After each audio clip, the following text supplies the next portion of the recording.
सभी विद्यार्थियों जय हिंद जय भारत। मैं सतीश सर आप सभी का आपके अपने YouTube channel Jaiswal study centre में बहुत बहुत स्वागत करता हूं। विद्यार्थियों, यदि आप कक्षा 9वीं के विद्यार्थी हैं और आपको गणित में समस्या है तो ये वीडियो आपके लिए बहुत महत्वपूर्ण है। आज हम कक्षा 9वीं की ब्रिज कोर्स 2026-27 गणित विद्यार्थी कार्य पुस्तिका लाए हैं और आप पिछली वीडियो में हम बहुत सारे टॉपिक हल कर चुके हैं,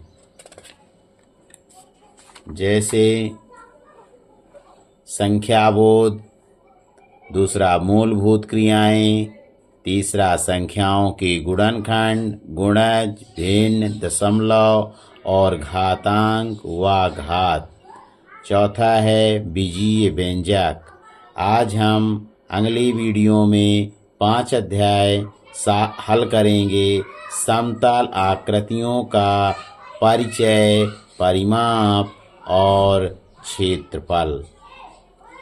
आगे बढ़ते हैं विद्यार्थियों। चैप्टर 5 अध्याय है समतल आकृतियों का परिचय और परिमाप और क्षेत्रफल।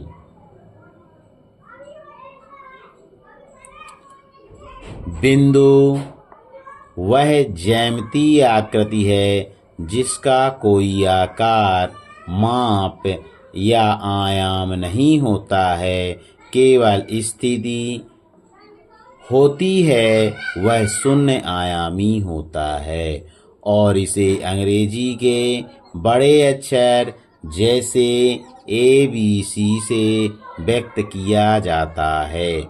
एक बिंदु के कुछ प्रतिरूप मॉडल निम्नलिखित हैं।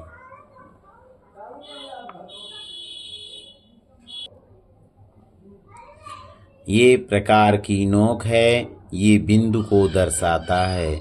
ये पेंसिल की नोक का सिरा है, ये बिंदु को दर्शाता है। ये एक सुई का नुकीला सिरा है जो कि बिंदु को दर्शाता है। अगला प्रश्न क्रमांक पहला है कि एक बिंदु से जाने वाली कितनी रेखाएं खींची जा सकती हैं। जैसे मान लीजिए हम समझते हैं कि जैसे कोई बिंदु है तो इससे अनेक रेखाएं खींची जा सकती हैं, यानी अनंत। आई होप आपको समझ में आया होगा कि एक बिंदु से जाने वाली कितनी रेखाएं खींची जा सकती हैं, तो अनंत रेखाएं खींची जा सकती हैं। प्रश्न क्रमांक दूसरा है, एक कागज पर 2 बिंदु अंकित हैं। इन बिंदुओं से गुजरती हुई कितनी भिन्न रेखाएं खींची जा सकती हैं। तो देखते हैं, आपको समझाने का प्रयास करते हैं कि मान लीजिए कोई 2 बिंदु हैं तो इनसे होकर के केवल एक ही रेखा खींची जा सकती है।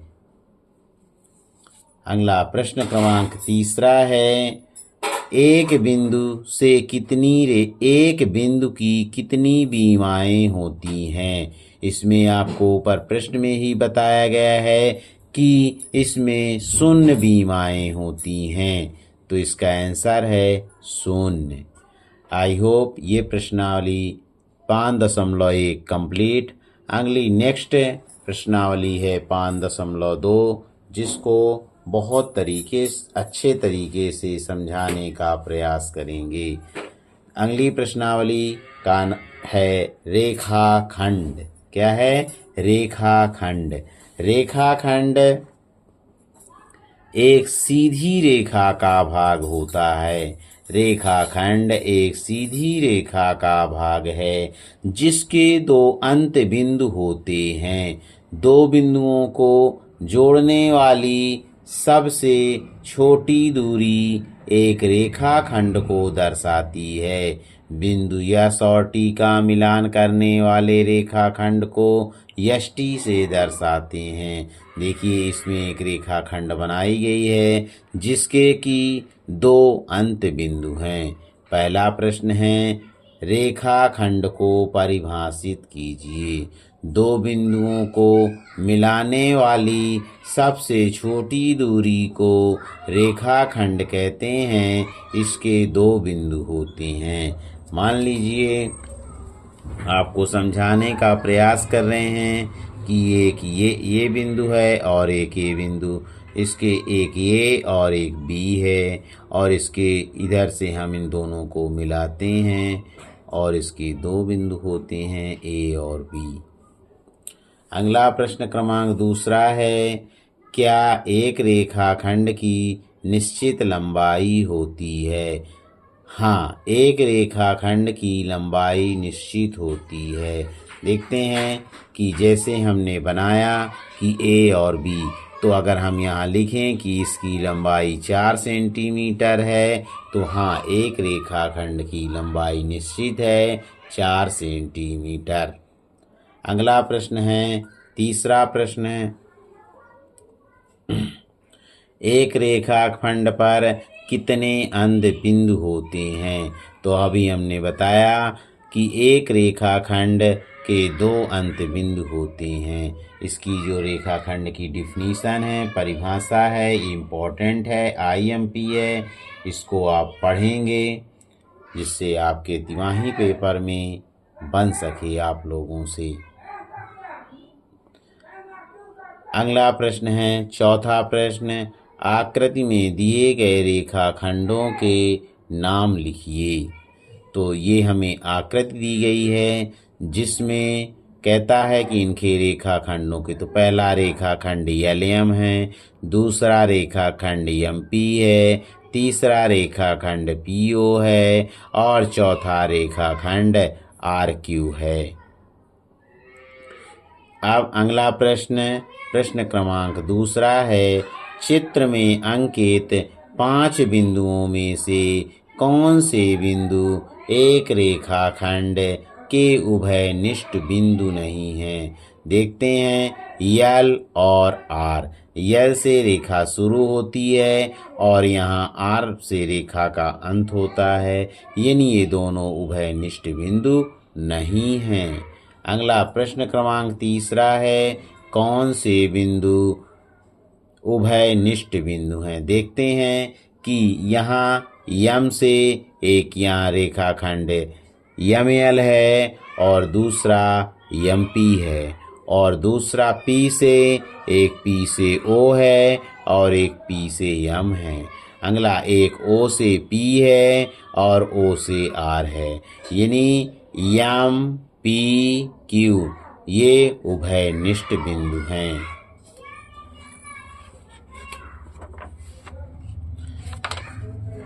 ये प्रश्नावली समाप्त कंप्लीट होती है और अगली प्रश्नावली है 5.3। प्रश्नावली है रेखा, लाइन। ये वीडियो देखने के लिए आप हमारे चैनल को लाइक करें, सब्सक्राइब करें और अपने मित्रों को शेयर करें। आपकी तिमाही परीक्षा बहुत नज़दीक है और इम्पोर्टेंट क्वेश्चन पाने के लिए हमारी वीडियो ज़रूर से ज़रूर देखें और हमारी वीडियो प्रतिदिन सुबह 8 बजे अपलोड होती है। अगली प्रश्नावली 5.3 रेखा, लाइन। ये भी रेखा की डिफिनीशन भी बहुत इम्पोर्टेंट है जो पेपर में पूछी जाती है। रेखा अत्यंत सूक्ष्म एक आयामी सीधी लकीर होती है जिसके कोई सिरे नहीं होते हैं और जिसे अंत तक बढ़ाया जा सकता है।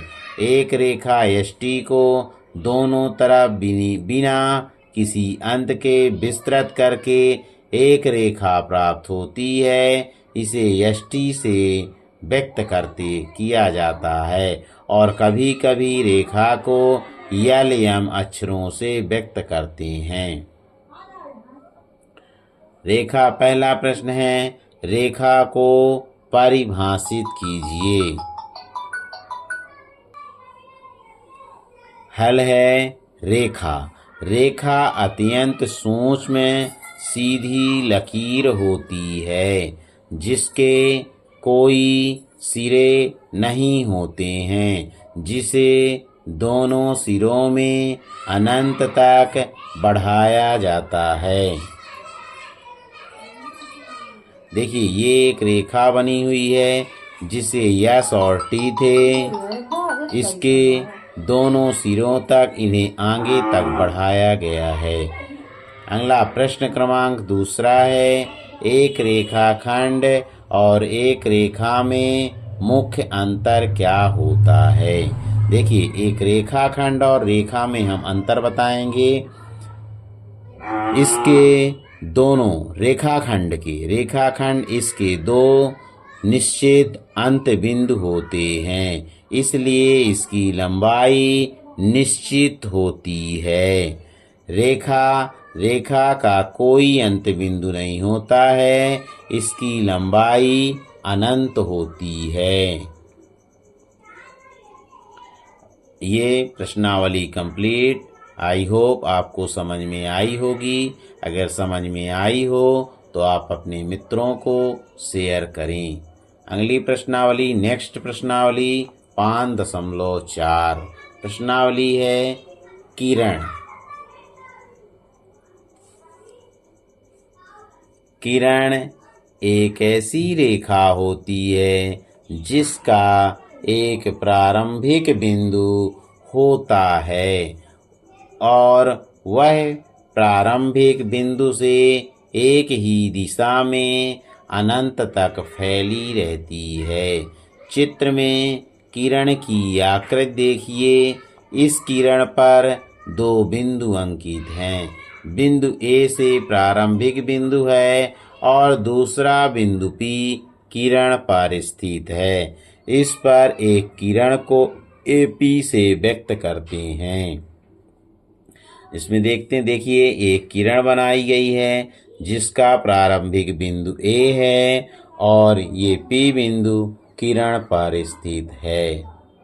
कार्यपालक 4, आकृति में दी गई किरणों के नाम लिखिए। क्या टी प्रत्येक किरण का प्रारंभिक बिंदु है? देखते हैं, आपको समझाते हैं कि मान लीजिए चित्र कोई है, ये टी प्रारंभिक बिंदु है और इससे एक किरण ये गई हुई है और एक किरण दूसरी ये गई हुई है। इसका ए बिंदु है और इसका बी बिंदु है। ठीक, टी से एक किरण टी ए है और दूसरी किरण टी बी है। किरण टी ए और टी बी हैं। इसमें बताया गया था कि आकृति दी गई किरणों के नाम लिखिए, तो किरण टी ए और टी बी हैं। फिर कहता है क्या टी प्रत्येक किरण का प्रारंभिक बिंदु है? हाँ, बिंदु टी प्रत्येक किरण का यानी किरण टी ए और किरण टी बी का प्रारंभिक बिंदु है। प्रश्न क्रमांक दूसरा है, एक कच्ची रफ आकृति बनाइए और नीचे दिए गए प्रत्येक बिंदु का उपयुक्त नामांकन कीजिए। प्रश्न क्रमांक पहला है, ओ पी ओ क्यू बिंदु ओ पर मिलते हैं। तो देखते हैं कि ये ओ है, इससे हम एक किरण ये खींचते हैं, एक किरण ये खींचते हैं, एक और ये पी और क्यू। ओ से एक किरण पी गई और ओ से एक किरण क्यू गई, यानी इसका प्रारंभिक बिंदु ओ है और क्यू का भी प्रारंभिक बिंदु ओ है, यानी एक ओ पी हो गई, एक ओ क्यू हो गई। तो बिंदु ओ से किरण ओ पी और ओ क्यू निकल रही हैं। बी नंबर प्रश्न है, एक्स वाई और पी क्यू बिंदु यम पर प्रतिच्छेद करती हैं। एक्स वाई और पी क्यू हम दो रेखाएं बनाते हैं, एक्स वाई और पी क्यू। एक ये एक्स वाई रेखा हो गई और दूसरी पी क्यू। मान लीजिए ये पी क्यू रेखा हो गई, पी क्यू, और ये एक्स वाई और ये पी क्यू। इसमें जैसा कह रहा है कि एक्स और वाई पी क्यू यम पर प्रतिच्छेद, मान लीजिए यम यहाँ कोई बिंदु है, यम पर प्रतिच्छेद करती हैं। तो देखिए एक्स वाई एक रेखा है, पी वाई एक रेखा है, दोनों एक दूसरे को कहाँ पर मिलती हैं? यम पर मिलती हैं। तो देखते हैं दो रेखाएं एक्स और एक्स वाई और पी क्यू बिंदु यम पर एक दूसरे को काटती हैं। बिंदु सी ए बी पर स्थित है। तो देखते हैं एक हम रेखा बनाते हैं और इसमें ए बी और इसको हम सी यहाँ बीच पर रखते हैं। तो देखते हैं बिंदु सी ए बी के मध्य पर स्थित है। अगला प्रश्न क्रमांक 3 है।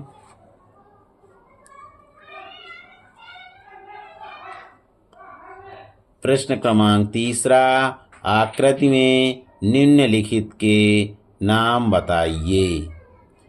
पहला कहता 6 बिंदु। देखिए 6 बिंदु कौन कौन से हैं? तो A B C D E ओ, ये आकृति के 6 बिंदु हैं। रेखा कौन सी है? ये पूरी रेखा डीबी है, रेखा डीबी। 5 रेखा खंड बताइए। 5 रेखा खंड कौन कौन से हैं? ओ ए, ओ बी, ओ सी, ओ डी, ओ ई, ये 5 रेखा खंड हैं। 4 किरणें कौन सी हैं? ओ ए, ओ बी, ओ सी और ओ डी, ये 5 किरणें हैं।